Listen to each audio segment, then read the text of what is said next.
You're listening to the Naked Bible Podcast. To support this podcast, go to nakedbiblepodcast.com and click on the support link in the upper right-hand corner. If you're new to the podcast and Dr. Heiser's approach to the Bible, click on New Start Here at nakedbiblepodcast.com. Welcome to the Naked Bible Podcast, episode 404, Revelation Q&A, part 5. I'm the layman, Trey Strickland, and he's the scholar, Dr. Michael Heiser. Hey, Mike. Still got some questions on Revelation for you. You're not quite done yet. Yeah, well, we'll try to put another dent into it. Got 2 more episodes, and we got a jam-packed episode today. So, Mike, unless you got anything you want to talk about, we might want to just jump in for the sake of time. Yeah, we should just. I don't really have any other update as far as chemo. No, yeah. Status quo. I got you. All right, well, let's do this for the sake of time to get into it. Mike, our first question is going to be from Tim, and he's got 2 or 3 questions here, kind of back to back. And some of his questions are, what is the relationship of the martyred souls under the altar to the 144,000? When in prophecy is this event taking place? And is the number 144,000 to be understood literally? Well, on the identification of the 144,000, I'm more or less just going to refer to not the transcripts, but the book. Those of you who might recall, the notes from this podcast I have put into book form, and we are selling that as sort of a commentary. So I'm going to read from that to answer this question, because we've actually been over this before in the series. I also have to add here, I don't really see a reason to care who the 144,000 are, but I know people, for some reason, get into that part of the discussion. So I'm just going to read where we were before. I earlier in the podcast, I said something to this effect. Given the secure Old Testament context for Revelation 7, this writer, that is me, believes it makes more sense to have the 144,000 as Jews who are loyal to the Lamb. In other words, they're Jewish followers of Jesus. And so they're Christians. Okay, so we can't confuse Jew and Christian here. It's the same thing if we're talking about those who are the true seed of Abraham, i.e. believers in Jesus. They'd be Christians too. So they're Jewish followers of Jesus, and so they're Christians, but they should not be thought of as Gentile Christians who are to be regarded only as spiritual Israelites. They are Jewish followers of Jesus. And that's the view I take. Everything about Revelation 7, 1 through 8, where we first encounter the 144,000, is Jewish and Old Testament in context. You have a census, you have tribes, you have the attachment to Ezekiel's sealing in Ezekiel 9. The subsequent mention of the 144,000 in Revelation 14 is consistent with that. And I doubt that there is an intended contrast between the 144,000 in Revelation 7 versus the 144,000 in Revelation 14. I think they're the same. Now, some argue the two groups are different, asserting that the 144,000 in Revelation 14 cannot be Jews, but I think that makes little sense. The only possible basis for such a conclusion is that the 144,000 in Revelation 14 aren't listed in their tribes. But my question is, why would John need to provide the list twice, particularly when the critical number, 144,000, easily links the two passages? So many ethnic Jews follow the Lamb. They follow Christ in the New Testament. I think that's what's going on here. Their status as Jesus followers did not mean they were no longer regarded as ethnic Jews. That's what they were ethnically. Such an objection seems to confuse a spiritual label, Christian, with an ethnic one, Jew. You can be a Jew and a Christian at the same time. You're just a Jewish follower of Jesus, and I think that's where the 144,000 are. I also, as part of the question, we get into this Great Tribulation language. I think it's worth reminding people that there's only one secure place in the Old Testament from which the Great Tribulation language derives. And that, again, is going to be in Daniel. So earlier in the podcast, I'm going to read again from the book that we've produced for this. When we were in Revelation 7:13, we read the text. The text says, "Then one of the elders addressed me, saying, 'Who are these clothed in white robes, and from where have they come?' And I said to him, 'Sir, you know.' And he said to me, 'These are the ones coming out of the Great Tribulation. They have washed their robes and made them white in the blood of the Lamb.'" So the phrase Great Tribulation does have an Old Testament context. And importantly, this context is one of the few items in the book in which virtually all biblical scholars agree. There aren't many of these, but this is one of them. However, that consensus does not align with the considerable body of popular prophecy teaching. So basically, you have a situation here, what's the Great Tribulation, where scholars are going to answer with a very unified voice. Oh, that's that thing that comes from Daniel, which I'll talk about in a moment. Whereas popular prophecy wants to connect this with the 70th week, and they want to put it in timelines and eschatological systems, and in some cases even chop it up into two periods. We don't get any of that from the Old Testament. And what we do get from the Old Testament places the Great Tribulation at a different place in the quote-unquote prophetic timeline that a lot of Christians want it, and they don't like where it winds up if you just go with the Old Testament. But anyway, the popular Christianity assumes the Great Tribulation is another name for the 70th week of Daniel. So Daniel 9:24 through 27 specifically. The problem is the text doesn't actually say that.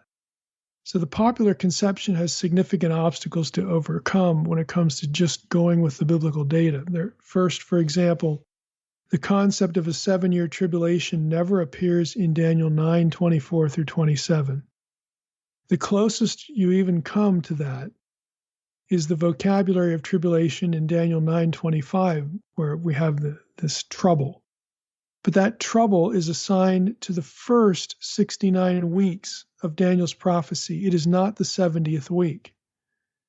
So you don't have any proof that this trouble time is a 7-year period in Daniel 9. Secondly, the vocabulary for tribulation never occurs anywhere in the Bible, anywhere, Old or New Testament, with the term for week or 7 juxtaposed with the term tribulation. Okay, I'm not saying there's no such thing as a 7-year tribulation. That might be the way things work out, but I can say there's no Bible verse that says it, because there isn't. So we need to remember that too. Now, what we do have is we have Daniel 12:1. Okay, if we look at Revelation 7:13 and 14, just listen to it. "Then one of the elders addressed me, saying, 'Who are these clothed in white robes, and from where have they come?' I said to him, 'Sir, you know.' And he said to me, 'These are the ones coming out of the Great Tribulation. They have washed their robes and made them white in the blood of the Lamb.'" The description here contains several elements. The Great Tribulation is associated with the end of days, and you're going to find it there in Matthew 24:41 as well, because the period is ending. This Great Tribulation period is ending, and its result is the glorification of believers. That is, believers or martyrs on behalf of the Lamb who have gone through whatever this Great Tribulation is. They've received white robes. Their faith in the Lamb has saved them. And lastly, if the Great Tribulation is at a close, then the great white throne judgment and verdict of the book of life should logically ensue from that point on, which is indeed the case. Revelation 13:8, Revelation 17:8, Revelation 20:12, and Revelation 20:15. And now if you look at Daniel 12:1, it kind of clicks. "At that time shall arise Michael, the great prince who has charge of your people. And there shall be a time of trouble, such as never has been since there was a nation until that time. But at that time your people shall be delivered, everyone whose name shall be found written in the book." Now, that's the end of Daniel 12:1. The book of life, we know when that judgment scene happens in the book of Revelation. And preceding that is when you get the talk of the martyrs, who've emerged from the Great Tribulation. So these are the same elements. Daniel 12:1 describes an end of days tribulation. There's no number assigned to it in Daniel 12:1. There's no number of years. It is rightly considered a correlate to the Great Tribulation of Revelation because of the way Daniel describes it. Quote, Daniel again, that this time of trouble will be such as never has been since there was a nation until that time, unquote. This description is in fact what leads scholars to link Daniel 12:1 to another Old Testament passage, Jeremiah 30, verse 7, which is called the time of Jacob's trouble. Further, the righteous, the people of God, are delivered, those whose names are found written in the book of life, and so on and so forth. So, again, if you want to look at it biblically, you want to get John's theology. You want to see where it hooks into the Old Testament, which is the purpose of the whole series that we just did. Then you're going to come out with a little bit of a different take on things. At least I would hope you would be hesitant to say things that the text never actually says, such as there is a coming 7-year Great Tribulation. We don't know that. We know that there is a coming Great Tribulation, at the end of which it's going to close out, this period of persecution, this horrific tribulation. We're going to transition from that to the glorification of believers. So logically, it's at the end of the day of the Lord, because then we get the final judgment, and the righteous are vindicated, including the martyrs that are described in the book of Revelation. So we get the same flow, the same chronological flow that we get from the Old Testament, but the Old Testament doesn't actually insert these numbers. Those are sort of inserted in a dispensational system that's very common. It's less common in other systems. But there's no verse that actually does that. And so that's going to affect how you think about the tribulation and everything associated with it. So again, that's how I approached it. That's how we did it for the sake of the podcast. I would say, what can we know about the Great Tribulation? It's connected to Daniel 12:1 and Jeremiah 30. It's linked to Matthew 24:21. It's a time that precedes the final judgment, which of course is associated also with the return of Jesus, and it involves persecution. That's about all you can say. Those points are the secure ones. Going beyond that, you're in the area of speculation. There's no timing given for it. So where does it fit on the timeline? There is no timeline. There's no specific timeline. There's a general flow of events, but that's about all. B and Ollie in Thornton, Colorado have a question on hell, Sheol, from episode 363. I was surprised that Dr. Heiser didn't go to the story of the rich man and Lazarus. According to that story, Sheol, where the wicked go, and the bosom of Abraham, where the righteous went at the time, are two separate compartments. Paradise? When Jesus died and was resurrected, it says he led captivity captive, Ephesians 4:8. Does that mean those people in Matthew 27:52 through 53, were those taken captive with him, the ones that came up out of the grave and walked around? Then Matthew 27:52 through 53, and the tombs broke open, the bodies of many holy people who had died were raised to life. They came out of the tombs after Jesus' resurrection and went into the holy city and appeared to many people. What happened to all these people? Do you think they were taken up with him?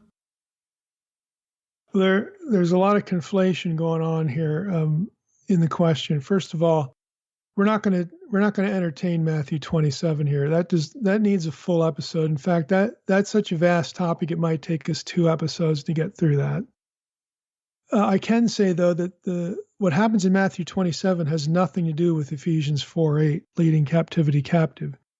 And that doesn't have anything to do with emptying hell of believers. So that's why I say there's a lot of conflation of ideas here that don't really work. Now, for Ephesians 4:8, I would refer B and Ollie to Unseen Realm, pages 292 to 295 for that. Taking captivity captive is not a release of the righteous.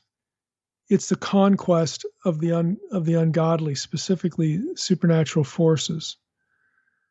So it's the opposite of what mostly is popularly taught, and I spend a good amount of space in Unseen Realm talking about that.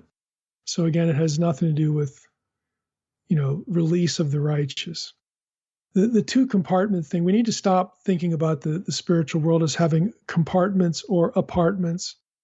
or anything like that. It is a spiritual world.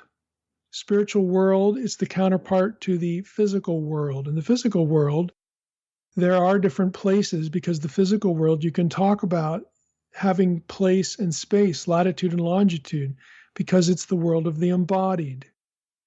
So that world has places, it has neighborhoods, it has places where good people live, the righteous, it has the church living in it, and it has the ungodly, those who are lost living in it. It's the world.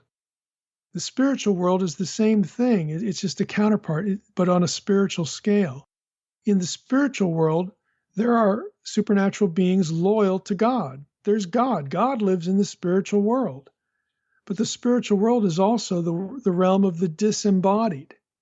So the dead are there too. And the dead, some of them are destined to being with the Lord. And again, I'm a believer that Paul actually knew what he was talking about when he said, to be absent from the body is to be present with the Lord. So I'm going to take Paul there. I'll side with him. I don't believe in soul sleep or anything like that. So there's that part of the spiritual world where the righteous, get to be with the Lord. And then there are those who do not, occupy space. They do not enjoy the Lord's presence. All these things are in the quote unquote spiritual world. I myself, we're all forced to use some kind of language of place when we talk about the spiritual world, because we don't know how to talk about a placeless place. We don't know how to talk about a place that doesn't have latitude and longitude, doesn't have height or depth or width or breadth. That's what the spiritual world is. So we are forced to use the language of physicality, the language of spatial existence. And so were the biblical writers. They're humans too. They don't know what it's like to be a spiritual being, because they're not. They're embodied. So this language we get in Scripture should be taken with that sort of grain of salt. What I mean by that is not to say that it isn't true. It is. But realize that the language that's being used doesn't really fit. And it can't fit, but it's the best we've got. So no, if we were to visit the spiritual world, today, we wouldn't get road signs that say this way to paradise, this way to Sheol, or this way to, they don't. We have to think on those terms so that we can even try to understand another place that isn't this place. It's just we're trapped by the limitations of our vocabulary. But the reality is the spiritual world is the world of the disembodied. It doesn't have the kind of physicality like we're used to. It has something, we get some sort of body, but it's not one that conforms to the laws of physics as we know it. If it's a body like the Lord's, and that's what Paul says in 1 Corinthians 15, the Lord's body in the resurrection state had unusual capacities. It didn't have blood, for one thing. He could appear in rooms that were locked, and, no windows and doors open. That's a totally different existence. But to even talk about that, we have to use the language of embodiment. We don't have anything better. So I think we need to get away from the literalization of this kind of terminology, but also we need to acknowledge that we're kind of forced to use this language because our language is limited, and just leave it there, because that's about the best we can do. So the people, back to the Matthew 27, that has nothing to do with Ephesians 4, and Ephesians 4 has nothing to do with Luke 16 as far as, releasing the righteous goes. That's something totally different, and Ephesians 4:8 goes in a different direction than that. Heather has her next question. In episode 376, Dr. Heiser quotes Bill when he talks about the prophets polluting Israel in idolatry, and so the punishment of Jeremiah 9:15, bitter food and poisonous water, is suited to the crime. My question is, could this also be a similar idea looking back even further to Exodus 32:20, when Moses burns the golden calf, grinds it into powder, and mixes it with water and makes the sons of Israel drink it? Yeah, there's some terminology used here that you're going to find in other passages too. I think that the idea of idolatry being a pollution to the land is legit because it is spoken of in those terms. And so there's some sort of conceptual link between that idea and what the passages that are raised in the question. But I don't see any relationship to the drinking of the powdery mix per se. In Jeremiah, the concoction is either something made from a plant or serpent's venom, and they're not the same elements in view in the Exodus judgment. So let me just go to Jeremiah 9:15 so I can read this passage just so that you don't have to sort of look it up yourself. The Jeremiah 9:15 says, "Therefore thus says the Lord of hosts, the God of Israel, Behold, I will feed this people with bitter food and give them poisonous water to drink." So you have some terminology here in this passage, like bitter food is la'ana, and then this poisonous water to drink. That language in Hebrew doesn't appear in the earlier Exodus passage, the Exodus passage that the question alludes to about grinding up the idol and making the people drink from it. The verbiage there is different. So I don't see a direct connection between the two, but I do see a connection between idolatry generally and quote unquote polluting the land. And that's the more general point. Idolatry is cast as something that pollutes the land of promise itself. And the reason is idolatry is cast as spiritual adultery. And adultery was one of the sins that profaned the land morally. So that's how you get this connection with pollution, spiritual pollution, spiritual idolatry, profaning the land. That's how you tie all these points together. And for passages, you could go to a place like 2 Chronicles 36:14 or Jeremiah 3:1, really Jeremiah 3:1 through 9. You could go to Deuteronomy 28's curses, which revolve around unfaithfulness and idolatry, again, using the adultery metaphor. The land becomes polluted as a punishment, and the land itself spits out or expels the Israelites.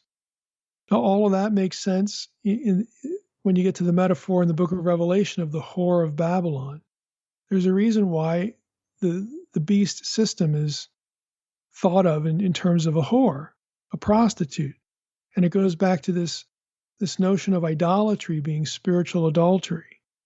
So all these ideas are connected, but I don't see a specific connection back to the Exodus passage. Our next question comes from Dana. I just finished listening to Revelation 7, Part 2, and I think maybe Mike missed the most important weird thing concerning the 144,000. The implication that loss of virginity equals defilement in Revelation 14:4. It might make one temporarily unclean, but not defiled. I think the Old Testament is pretty strong in promoting the concept that married sex is a good thing. That makes me question what related to promiscuity would equal defilement in the Old Testament. Idolatry? Only idolatry imagery is forged together repeatedly with illicit sex metaphors and the concept of defiled before Yahweh. So is John maybe saying that the 144,000 Christians who are of Jewish heritage are ones who are spiritually virtuous, having never defiled themselves in the worship of gods other than Yahweh? And doesn't the concept of undefiled spiritually link nicely into the idea of first fruits to God and the Lamb, which immediately follows? I did not find the various other virgin explanations to dovetail very well into the first fruits imagery. Yeah, well, first I would have to say I did mention where commentators typically want to go to, at the beginning of this whole issue, is they want to go to the prohibition of Israelite soldiers from engaging in sex before battle, and then there's also the priests, periodically are supposed to do this too, in preparation for battle. And we noted in the episode that it doesn't really quite work because it's a temporary thing. So it's very obvious, as Dana points out, that the Bible has a high view of sex, within marriage. So, that really has nothing to do, with this. But that's where most of the people start, with these temporary prohibitions. And the reason they go there is because of the counting, which is very obvious in Revelation 7 with 144,000. The only place where you get a comment about sexual abstinence, we'll use some broad wording here, but sexual abstinence with counting is back in these warfare passages in the book of Numbers. But the problem is it's not really, I would agree that the temporary nature of it in the Old Testament is not a good fit. And again, when we were quoting Bauckham and others in regard to that, I know I let that slip, not really slip, but I said it because I agree. I don't think it's a good match. And then if you remember the episode, we launched off into the other possibility that had to do with the priestly garb. So if you look at the priestly garb, and then you're talking about being undefiled with a woman, we referenced an article there, a specific article that wonders if the 144,000 shouldn't be linked to the Watcher story.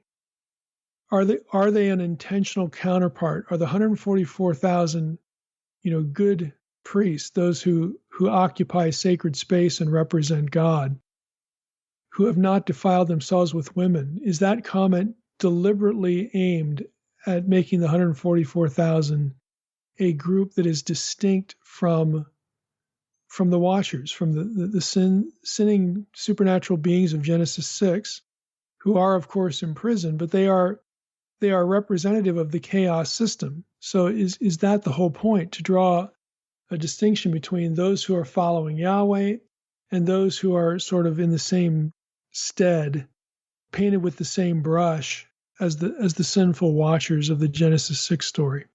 So we got into that a little bit. There are some things to commend that, and it doesn't have the specific weakness that Dana points out for this other view. So I think I'm of the opinion that I'm not sold on it yet, but I think there could very well be something to that, because there's a lot of other Enochian stuff going on in the Book of Revelation too, and so this is a possibility for me. So I would say, back to the part of the question, is John maybe saying the 144,000 Christians who are of Jewish heritage are spiritually virtuous? Is that the point? They haven't worshipped other gods. Well, that would certainly be part of it. So he could be saying that. I don't know that it really solves or addresses completely the sexual language, although abstinence from spiritual adultery can fit that. I think that's probably a good thing to include in your toolbox, when you're looking at Revelation 7 and Revelation 14, when it comes to 144,000. But I'm not persuaded that it would be a comprehensive way of looking at it. I think I'm gonna leave the door open still to the Watcher idea, and there may be something to that. Frank in Chicago asks, we understand that the plagues Moses brought attention to were a direct attack on the gods of Egypt. With that in consideration, what can we glean from the plagues that are listed in the book of Revelation? Do these plagues in part or entirety seem to be focused on a particular ancient religion or its gods? Which gods should these individual plagues bring to mind? Yeah, I don't think the context of John, i.e. the context of Revelation, is Egypt. So I don't think the Egyptian gods are in view. His context is Rome, which of course he connects back to Babylon primarily as the chaos touch point. But he also points to Egypt, who before Babylon was, again, the chaos touch point. It's that representation, that representative group, if you will, that is opposing the people of God and therefore the plan of God at any particular point. Egypt early on plays that role, and then later on it's going to be Babylon. And John dips into both wells, but his own context is not going to be specifically the gods of Egypt. I think, just generally, what you have is aligning yourself with any deity. Anyone other than Jesus is in view. But if you had specific deities in view, then either a deity or deities that would be in question would have been one worshipped in Asia Minor, because the book of Revelation is written to those churches in Asia Minor. And so you might have a deity like Zeus or Hecate or Artemis in view, but I tend to look at it more generally than that. Even though Zeus gets a few punches in the nose in the book of Revelation, especially early on in chapter 1, verse 4, and Artemis does as well. I mean, there are those occasions, but I tend to think that the book, more broadly speaking, is not aimed at a specific pantheon, but worshiping any deity, aligning yourself with anyone other than the Lord is the point. Brad asks, was the apocalyptic genre nature of Revelation confusing to the original listeners, or did they understand the symbology? Yeah, I would say literate Israelites, and there are, just like today, there are people who are more literate, they read more than other people. So if you're in the reading class, those who have access to literature and actually read it, the better educated class, they're certainly going to be familiar with the symbology in the book of Revelation and generally apocalyptic symbology, because it occurs so frequently elsewhere. You have lots of Second Temple texts that have apocalyptic imagery. The two biggest examples would be First Enoch and Jubilees. But there are a number of Dead Sea Scrolls that are either independent compositions or fragments of other books that would fit into the apocalyptic genre. So if you were a reader, you're going to be familiar with this. If you're not, I think some of the what I would want to call upper tier symbols, something like Leviathan, is so ubiquitous in the ancient world that I'm sure they would have gotten that one. I don't know if they'd get the nuancing of a lot of other things, but this is also why it's wise for the Lord and wise for John to connect what he's saying back to the Old Testament, because even if you're not well read, if you go to synagogue or if you go to a church, you're going to be being taught out of your Septuagint. You're going to pick up some of these things if that source material is linked to what John is saying in this letter that you're hearing about, way back in the first century church. So that's going to help with having some touch points of explanation. But if you were a literate, somebody who's fairly well read in the ancient world, you're going to have run into these things in a lot of places. Mike from Santee, California, has a question about Revelation 7:4-8. The listing of the 12 tribes that make up the 144,000, Dr. Heiser mentioned that the order in which the tribes are listed is unique, but he did not elaborate. Is there significance to the order? The ancient Christian commentary on Scripture quotes two sources that are ascribed significance to the order, drawing on Philo's on dreams, or Genesis 49, 1-28. Do these commentaries have a point, or are they reading too much into it? I think they're reading too much into it, because I personally don't think there's any meaning to be discerned from the order, because the order is never the same anywhere else. I mean, if you go to the Old Testament, there is no one order there. There's, half a dozen different ways that the tribes get listed. So I don't know why this one departure would have some specific meaning as opposed to all the other ones in the Old Testament. It seems that this is the way we do it. We wing it every time we get to the tribes, it seems. So there's a lot of variation here. If it was the only place that varied, let's say that in the Old Testament all of the listings were always the same, there was uniformity, and they were all unanimous except for this one, then there's probably something going on. But this one's like the other ones. It appears somewhat random. Now, there's one scholar I know of, and I didn't even really bring it up during the episode because the article's so dense, and honestly, it feels very contrived to me. But I have one article, but the guy's last name, I believe, this is the Manicam article, that tries to relate the 666 to the order of tribes in Revelation 7, and his argument is actually quite hard to follow, and it's dense and again convoluted, but I feel like a word like contrived is not too harsh for it. And honestly, it would require visuals as well. You'd have to see the alignments in all the different ones. What he tries to do is he tries to associate certain slots in the order as being favorable or unfavorable, spiritually speaking. Like they're associated with tribal failures.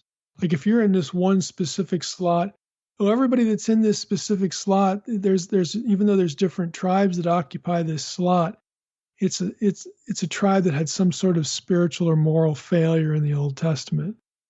And then he also wants to take that into the lists of the apostles to try to see that the juggling of Judas has something to do with the bad slot of the genealogies, and then connecting both of those thoughts to the 666. Look, when I say it's dense and convoluted, that's an understatement. And there's no way to do this in audio, to even take anybody through it. And to me, it's a system in search of a text. You know, that's just the feel I have for it. But it's the only one I've ever come across that tries to argue something is related to 666 by virtue of the missing, or the order of presentation here for the 144,000. So there you have it. I mean, there's really nothing to be gained here. Even the omission of Dan, which is interesting, that, you know, the Antichrist is from Dan. Well, Dan's not the only one omitted if you want to be really technical about it. You know, Joseph, you have Ephraim. You don't have Ephraim and Manasseh. You've got one of them, and Joseph is excluded. So, again, I think this sort of speculation is really wishful thinking to try to crack a nut that has resisted cracking. I don't see much merit to it. Adele from Emmett, Idaho asks, is it possible that the seals have been being opened ever since Jesus ascended to the throne, that the seventh seal will be opened as the wrath of God begins, and that the trumpets and bowls together are describing God's wrath upon the earth? Well, there are those systems that take that view. So if you're asking, is it possible? Sure. It goes along with a lot of this stuff happening in the present era, the present church age. And then we're waiting for the seventh, which would be the day of the Lord, you know, this final capstone, cataclysmic, great tribulation thing. So sure, it's possible. Again, some eschatological systems have taken just the angle that you just described there in that one sentence. So, I mean, that's about all I can say about it. I'm not really married to systems and don't like any of them, you know, enough to adopt any of them. But to be fair to the question, yeah, you know, that's a legitimate angle that you could pursue and find writers and commentators that have taken it before you, and enjoy it, be warmed and filled by that. You know, if the system, you know, gives you a lot of comfort or satisfies most of your questions, well, it could, you know, good. I'm just saying that there's no system that's going to answer all the questions, and they all know that. This isn't secret information. It's just that sometimes some of the systems get so married. People get so married to the system they almost conflate it with believing the Bible in any regard, which goes way too far and just is uncalled for.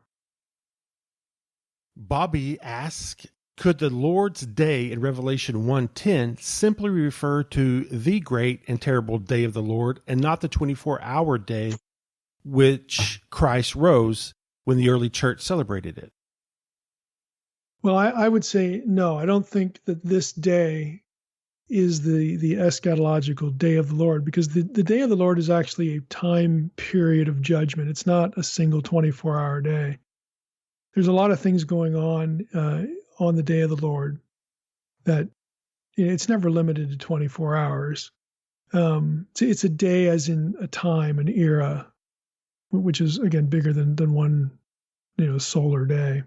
That something's going to happen. There's also no textual reason to limit the language back in Revelation 1 to, you know, the Lord's day to being a single day. And that, you know, On in his commentary notes, He's quoting somebody named Rohrdorf in a specific study on the Sunday question, Sunday the Sabbath, and early Christian worship on a Sunday.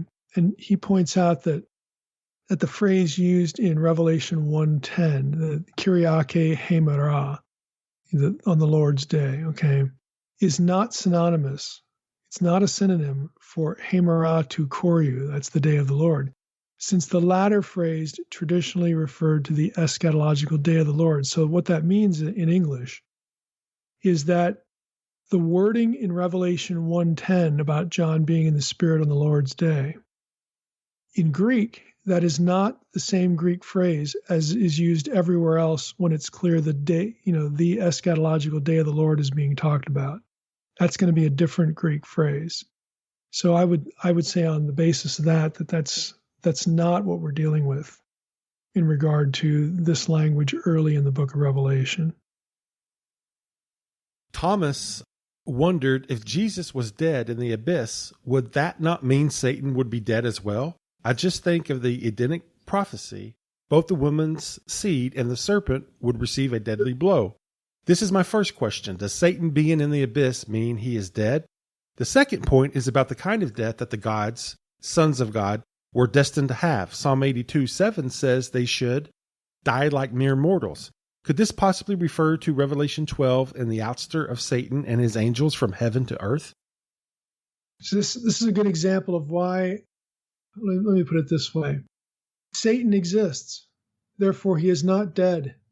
If we define death as ceasing to exist. So here we are back to how do we define death? And if we want to find death as separation from God, well, okay, Satan is separated from God. He's the Lord of the dead. He's down here doing his thing, but it's not like God can't be at those places either. We got into this a little bit when we were talking about how difficult it is to talk about an omniscient being, God, and an omnipresent being, the God of the Bible, and how these attributes work their way into situations that would seem to limit them or require some sort of redefinition of them. For instance, if God is omnipresent, we can't exclude him from this place called the realm of the dead. But yet God isn't there because he is life. He is the source of life. He is life itself. And so he can't be present simultaneously with death.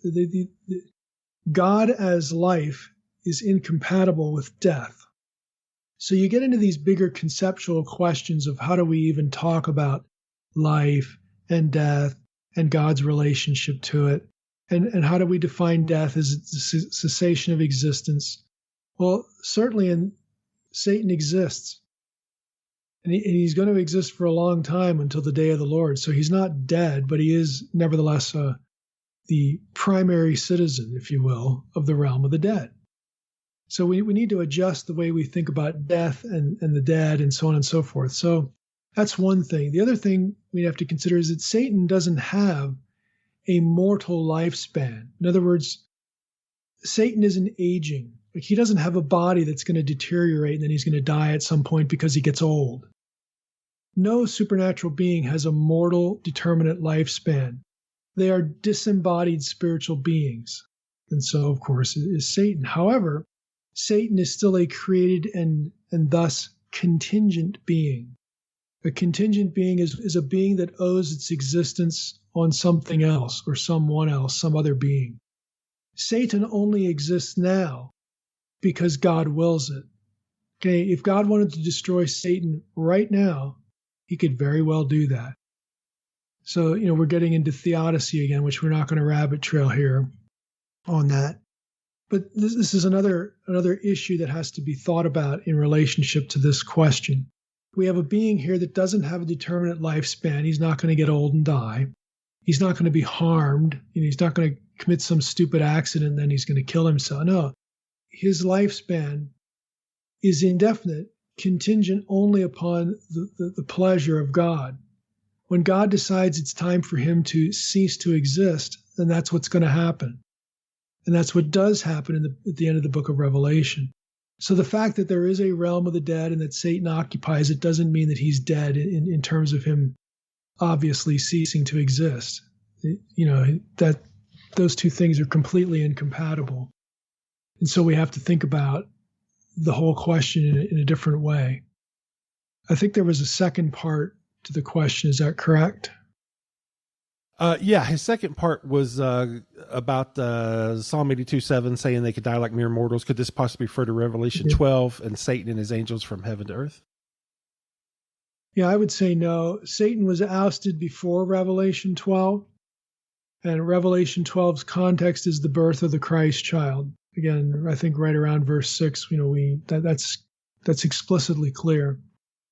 So there's a chronological mismatch there that's pretty obvious if you read Revelation 12 and your mind latches on to the connection with the birth of the Christ child. Other than that, we also have to say we don't even know if those cast down, the stars that are cast down early in Revelation 12, we don't even know if they're bad guys. If the passage is dependent on Daniel 8:11, which I think seems pretty clear, then they're not bad guys. They are defeated good guys. They're not moral defectors. They haven't fallen with Satan. Okay, they've been defeated in the defense of, God. It's spiritual warfare. It's a description of spiritual warfare with wins and losses. So we don't even know if the stars early in Revelation 12 are bad guys. I would say they're not. We also don't know for sure. I mean, we can kind of guess that there may be some relationship between these stars and later on when we do get the devil and his angels mentioned. But that's actually not really clear. Why would we conclude that the devil's angels are these stars earlier in Revelation 12 when, if you go back to Daniel 11, which that part of Revelation 12 is based on, they're not bad guys. We don't have a rebellion there. We have a defeat at the hands of the little horn, so to speak. So that there's a lot that people, I think, assume is going on in Revelation 12 that either isn't or that has a certain amount of ambiguity to it. And I think we need to pay more attention to that fact that there are things going on here that mar this neat picture of the devil falling with a third of the angels, sometime in the primeval past. You're just really not getting much help from Revelation 12 on that if you read it closely and look and see what parts of the book of Daniel it plays off of. Okay, our last question is from Joe. Where does the prophecy in Isaiah 25:20 fit in the grander eschatological timeline? It talks about extremely long lifespans, but still seems to expect that people will still die. Does this have any implications for what we should expect in the new earth? Meaning, will people live for extremely long times in the new earth, but still expect to die at some point? Or is this talking about something completely different than the world as it will be after the events in Revelation? Yeah, we actually hit this question in the second Q&A that we did in this series. It was asked by someone named Dean. Again, the very same thing about Isaiah 65, and I made a comment about not over-literalizing the descriptions, that it's just the writers are trying to do the best they can to describe a time and a life that is completely opposite to the one we know. So I would say go back and listen to the answer in the second Q&A, the question by Dean. It's kind of in the middle of the Q&A episode there. All right, Mike, and just like that, 5 down, 1 to go. Lots of good questions. Yep. Yeah. We appreciate everybody that sent in their questions. And Mike, hopefully everybody's getting ready for Christmas, because next week it's Christmas time. Yeah. And we have some things people should get for Christmas. Absolutely. Go to your last Christmas shopping. That's right. You want to mention those 2 books again, Mike?